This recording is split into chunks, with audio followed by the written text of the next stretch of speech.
Hello, fellow steampunk enthusiasts. It is Seymour Betta with RxSteampunkGoggles.com, and today I'm going to cut prescription transitions grade lenses for Paige's Steampunk Eyewear that not only does she sell, but she's going to be wearing to many of the steampunk conventions that she goes to year-round. And let's go ahead and begin. Paige, by the way, is with a Steampunk Life Emporium in Surrey, Virginia. I encourage everyone to go and look at their Facebook page, like their page, and of course you can also follow them on Instagram and Etsy. So let's go ahead and begin. I'm going to take the frame. Let's see if this works. I'm going to put it into the tracing element of my stylus.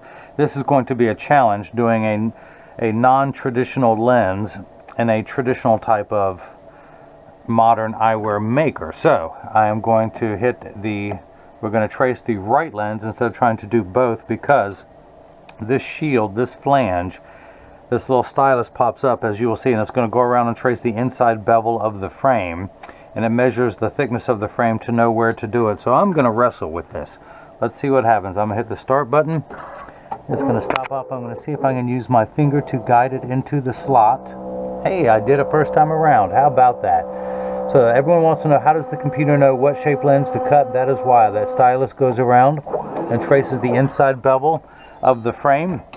I'm going to put in the width of the bridge, which is the distance from the center of this lens to the center of that one. Well, the edge of this lens to the edge of that one.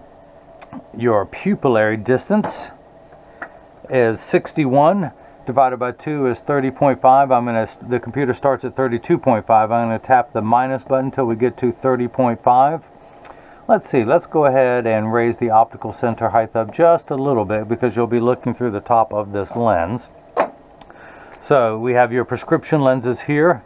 These are the Essilor brand of transition lenses. These are aspheric also. So they're made out of polycarbonate. Polycarbonate, well, I'll get to that later. Let's go ahead and get started. I can run my mouth later. How about this for a steampunk lensometer? I'm going to use my modern one. This one's got to be serviced. It hasn't been used in about 100 years, other than a boat anchor. Whew. I'm going to set that down.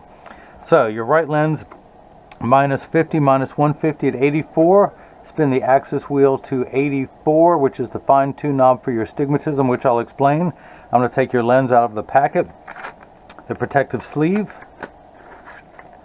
I'm going to put it into the viewfinder of my Marco 101 lensometer. I'm rotating until the sphere power comes in clearly. I'm going to put the power drum on minus 50. Check your astigmatism correction. Everything's lining up perfectly, and I'll explain all that too a little bit later. Now I'm going to put 3 dots onto your lens. And this is the right lens. I'm going to do the same thing for your left. Minus 50, minus 175, minus 50, minus 175. Still the same axis of 84, which is very rare, and I'll go over that too. And put the lens in, rotate until the sphere power comes in clearly. There's actually 2 on the lens. I can rotate it all the way over and get the same power. So let's do this. We can keep rotating it until I get the power that I need, the minus 50 component. As I rotate it, I'm getting different powers, so the same lens can be used for different powers. Check your astigmatism correction, make sure everything's lining up. Now I'm going to put 3 dots on this lens, and this is the left lens. And if anyone missed any of that, let me recap. Free bad jokes with the making of every pair of prescription steampunk goggles. So the reason why I put those dots on there, the lens has to be oriented in there just right for you to see clearly. If it were to tilt, which is always the challenge on a round frame, and especially one without the Eyewear screw, but hey, it's okay, I like challenges. I just made her prescription monocle, and now I'm going to make this pair. So I need a block. This is called a block. This is what I need to attach to your lens while it is cutting. This will hold it in place into the lathe. So I need 2 double-sided adhesive stickers, of which I've got them in here somewhere. Here's 2. I'm going to pull the paper away to make the black side sticky. I'm going to stick that onto the first block. Set that up there. We're going to do the same thing now for the second block. Make sure everything's lined up. Now on the back is a little silver button that is a magnet that's going to do its job twice today. The first time it's going to hold it in place into something magnetical here in the arm of the blocker. Let me pull the paper away to make the black side sticky. I'm going to line up that magnet with that one there. Let's see, I've got your pupillary distance, I've got the optical center height. This blue cross is the geometric center of your frame. If I were to measure vertically and horizontally, it would be right there, but because your eye is just above that in inset, that is where I'll be placing the optical center that you will be looking through. Get everything lined up in here just perfectly. Hit that button, the arm's going to come down and place the block onto the right lens. We'll set that there. We're going to do the same thing now for the unright lens. Let's pull the paper away to make the black side sticky.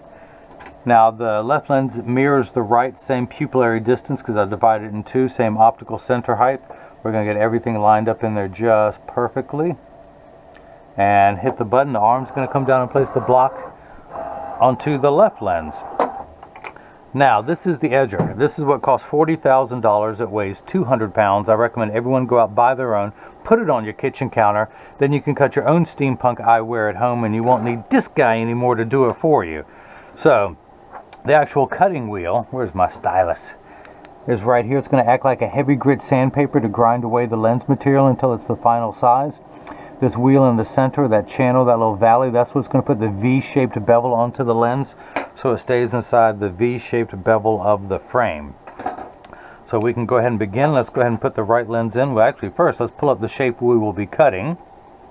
That is it. These are polycarbonate lenses. If they were plastic, high-index plastic or Trivex, I would select that. I'm not going to polish the edge of the lens in this frame because it won't be seen. I'm going to put a light bevel on the front surface, the convex surface of the lens. I'm going to put a slightly heavier bevel.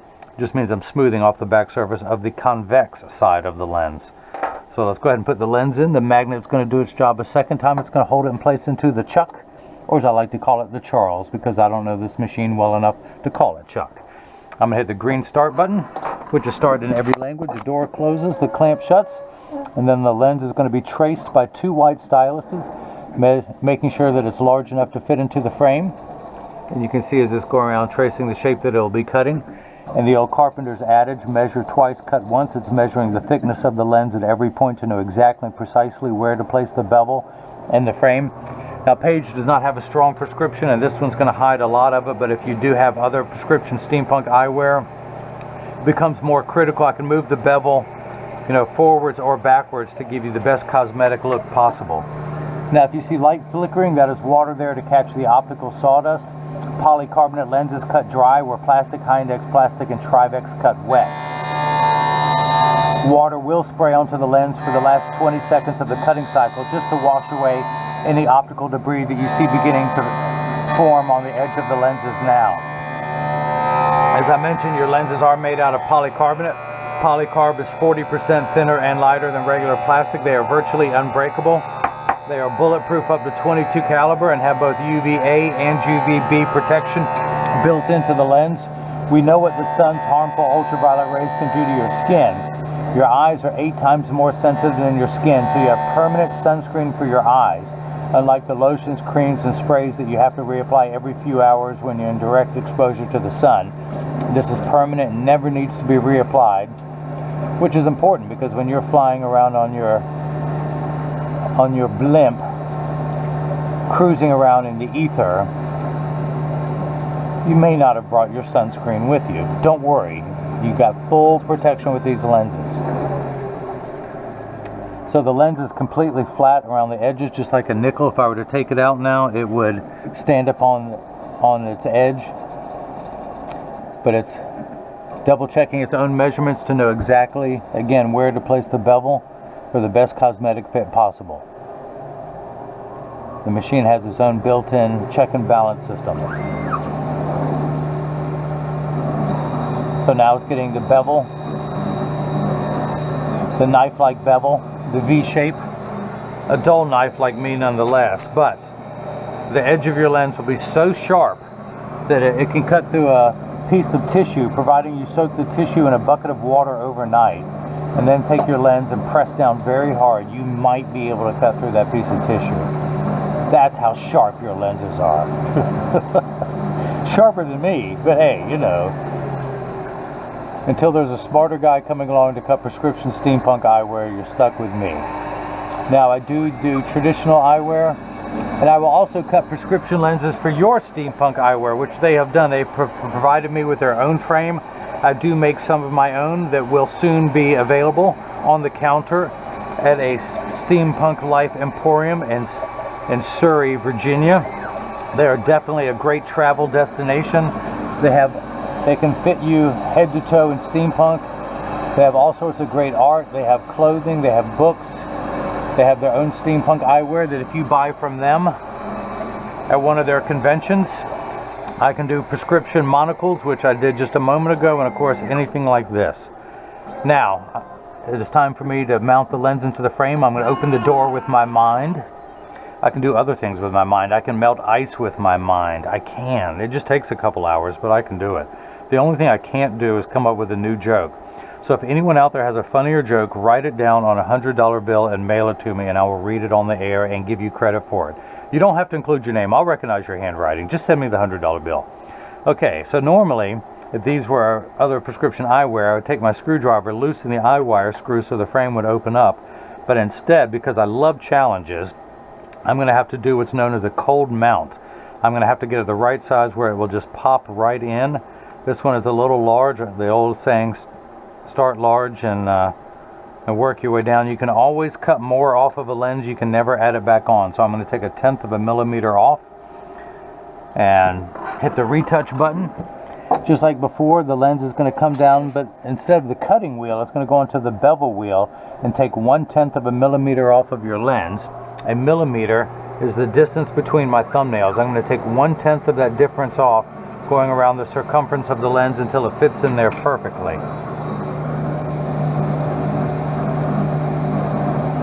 This does take a little bit longer. I'm sorry you have to listen to me talk, but I've cut every pair of lenses that get shipped worldwide. You do want a perfectionist like me cutting your eyewear, especially when you have designed your own frames, your own headgear. I can do prescription. I can pretty much do any Comic-Con mask. I can do prescription Darth Vader helmet, stormtroopers. If you can create it, I can design it. In the back of that bevel wheel is a drill bit. If you have a really cool mask, I can drill holes in the lens, your lens, and then this prescription and bolt it onto the frame.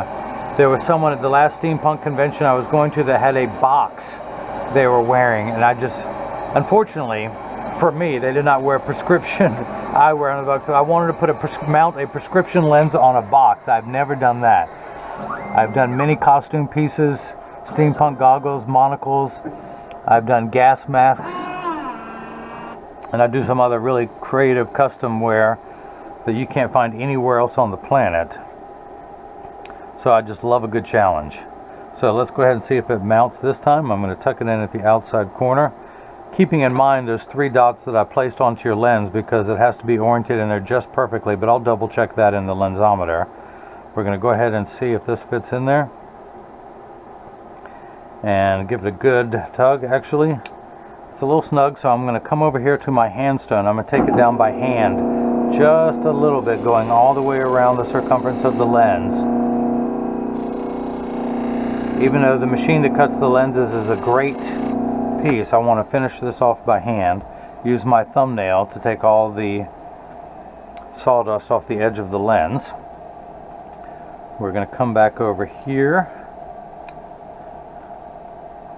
make sure everything is lining up just right, pull on the bottom of the frame, and then it snaps right in. So let's go ahead and do the same thing for the left lens. We're going to flip this over to L, and actually because of that, and this lens is going to be slightly thicker, I'm going to take 1/20th of a millimeter off. Additionally to what I did there, I did 0.10. I'm going to do 0.15 of a millimeter. We're going to put the left lens in. That is on that, and we're going to hit the start button. Just like before, the door closes, the clamp shuts. And then again, the lens is going to be traced by 2 white styluses, making sure that it's large enough to fit into the frame. Follow my fingers, you can see as it goes around tracing the shape of the left lens. And just like before, measuring the thickness of the lens to know exactly and precisely where to place the bevel so you have the least amount of edge thickness showing. And of course, in this frame, you can't even see any edge thickness, but with your prescription and with other people's prescription, that does become more critical. So let's go ahead and take this block off. I no longer need that. I'm going to take this sticker, work on my artwork. It's not really steampunk, but I've saved these recycling, and I'm making a blob. So we're going to come down here back to the lensometer. We're going to put it in over this center dot, the optical center. We're going to check the power of your lens, and I'm getting, just like before, minus 50, exactly halfway between 0 and 1. The unit of measurement we use in the optical world is called a diopter, spelled D-I-O-P-T-E-R. It starts at 0 and goes up in quarter increments, 0.25, 0.50, 0.75, and so on. You are nearsighted with your glasses on. You need, everything is much too large. That's why your lens minify. There is a minus sign. Your lens will minify by 2 steps. You're on the second rung of a ladder to get everything the correct size. Now, once it's the correct size, I have to correct for your astigmatism. Most of your prescription is astigmatic. You have 6 steps of astigmatism correction. Now, there is a stigma over the word astigmatism. It just means shape. It's like saying someone has straight hair, someone else has curly hair. That is it. It is not a disease. It is not an affliction. People freak out when they hear that word, but that's all it is. It's like saying someone has straight hair, someone else has curly hair. You don't freak out when you hear that. So, once it's the correct size, we have to take away. Astigmatism is what gives you fuzzy edges. That's why 6s and 8s look alike, or the letters P and F. So we have to turn, it's a fine-tune knob, and we're going to turn that fine-tune knob to 84. Let's just go ahead and check that. And we come up with minus 2, which is the total combined powers. Remember high school algebra where you add 2 like signs together? Yeah, don't worry, neither do I. Let's use today's terms. If someone had borrowed 50 cents and then they borrowed another 150 from you, they would owe you 2. That's where we're at, 2 in the red. Now, you have one curve on your eye this way, minus 50. You have your astigmatic curve, which is a steeper curve, since it's a higher number this way. And it's how we line up those 2 curves to make everything nice and crisp. And we turn that fine-tune knob to 84. A straight line is 0 to 90 to 184, 270 at the bottom for those of you keeping score at home. Now, these first 2 numbers are real values to be concerned with. This last number could be anywhere from 0 to 180. Actually, technically 1 to 180, because 0 and 180 are the same number. You following me? So we're going to turn that fine-tune knob just shy of 90. Again, that could be anywhere. Now, here's the unique thing. You are almost identical in both eyes. You have 1 step more of astigmatism correction in your left eye, but this number could be anywhere from 0 to 180. You have the same fine-tune correction. Do you know how rare that is? That is extremely rare that you could pick the same number out of 0 to 180 twice. So that is that. So let's go ahead and get those out. We'll get ready for the left lens. It's just about to finish. Water is spraying onto the lens. It tells me it's in the last part of the cutting cycle.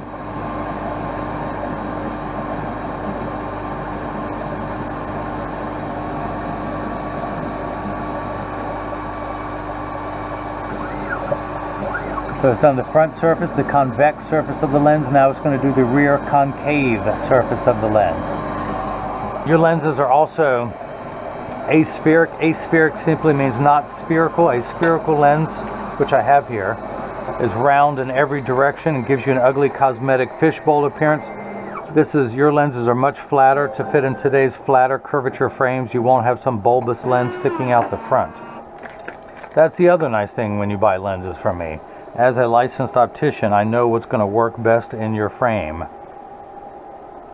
I went to school for this, kids. Don't worry, I know what I am doing. Most of the time. If you ask my wife, she'll give you another opinion. But hey, she's not here, so I'm sticking to my story. So let's go ahead and see if it will fit first time around. I'm going to tuck it in. And I'm going to apply gentle pressure going around the frame, pulling out gently on it. It still doesn't want to go, so let's come back down here to the handstone. And again, I'm going to take just a little bit off, going all the way around.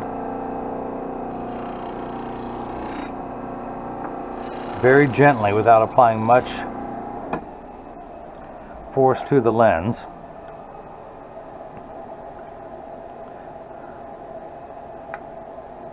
Make sure those 3 dots are lined up in there straight. I will be able to rotate it, should they not be.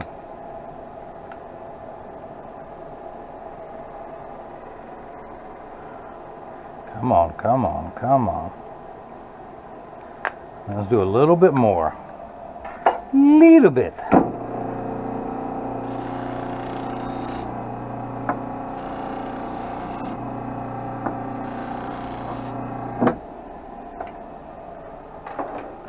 Clean off the edges of the lens. Clean off my finger. See that? A little optical sawdust. Now let's see if it were to fit. Make sure those are lined up in there straight.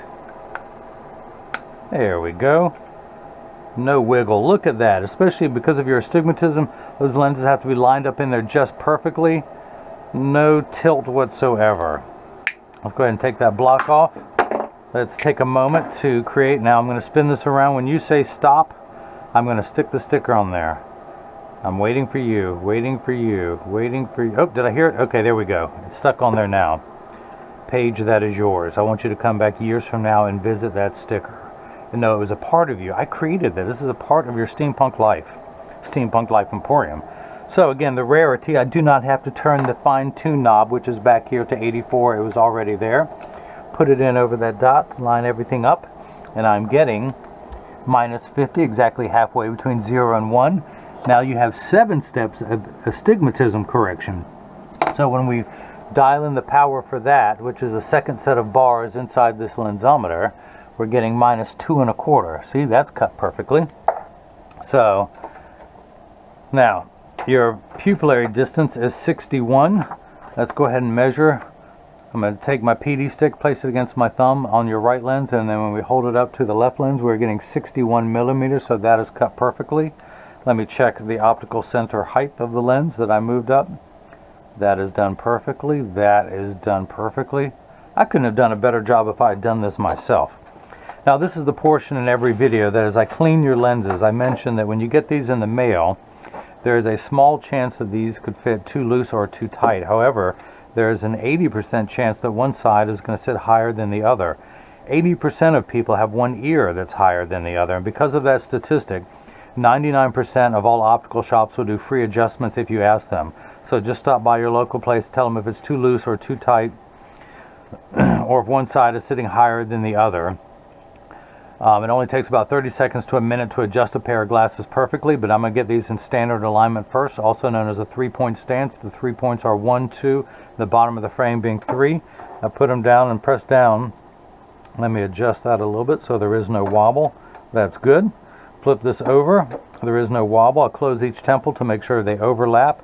I also want to go ahead and tighten up the nose pad screws, making sure that everything's good there. Make sure that the temple screws are good for before these get shipped, so you can wear these for years. Now this is what your lenses look like clear.